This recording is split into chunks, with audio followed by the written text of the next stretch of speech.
c'est moi qui fais. C'est moi qui fais. C'est moi. C'est mort, c'est moi qui fais. Tiens. Oh, pourquoi tu fais des doigts d'honneur?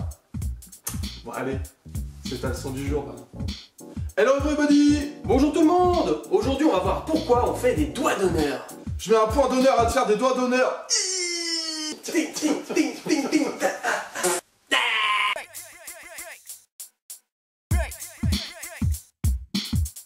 Tout commença pendant la période d'après-guerre. Oui, mais laquelle, Nico? 1945, c'est où tu es né.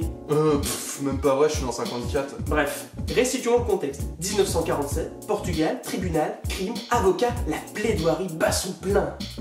Portugal, crime, avocat. Portugal, crime, avocat. Portugal, crime, avocat. Portugal, crime, avocat. Monsieur Filippo Pinto, vous êtes accusé de pyromanie ayant succédé à une tentative d'acte zoophile sur la personne de Booba, dit le petit ourson. Waouh!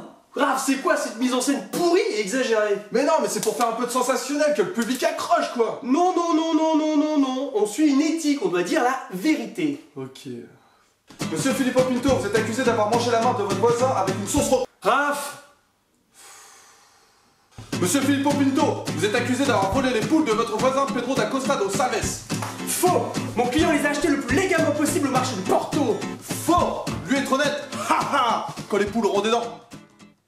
Tout se déroulait dans une certaine cacophonie, chacun prenant la parole quand bon lui semblait. C'est ainsi qu'un juge avec des dreads... Le juge Dredd. Non, oui, Nico. Enfin bref, ce juge qui s'appelait Victor de Almeida Garcia instaura dans son tribunal un code où pour prendre la parole il fallait lever la main. Moi, monsieur le juge, moi. C'est ainsi que l'avocat de Monsieur Pinto se manifestait pour prendre la parole. Néanmoins, malheureusement pour ce pauvre monsieur, un accident de chasse lui a fait perdre 4 doigts de sa main droite. Non, non, non, non, non, non. Tu te fous de moi là. C'est exagéré. Ah non, je t'assure, pour une fois c'est la vérité vraie. Tu veux dire que le gars, quand il levait la main, bah enfin le doigt quoi, il restait que le majeur en l'air. Oui, c'est ça.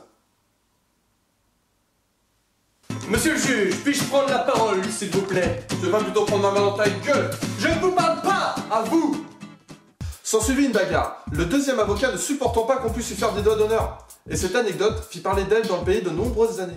Jusqu'à encore l'été dernier, je me souviens, quand j'étais à Rouen-de-Lapine en vacances, à côté de la plage, ils en parlaient dans les troquets. Ah, comme quoi je dis pas que des bêtises. Ça dépend. Ça dépend. Hé, un café s'il vous plaît! Tout de suite, monsieur. Merci mon brave.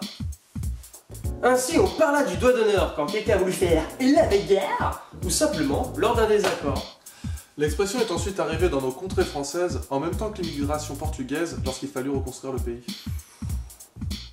Quelle culture! Ouais, je sais. Au fait, Nico, Ouais? comment tout perdre?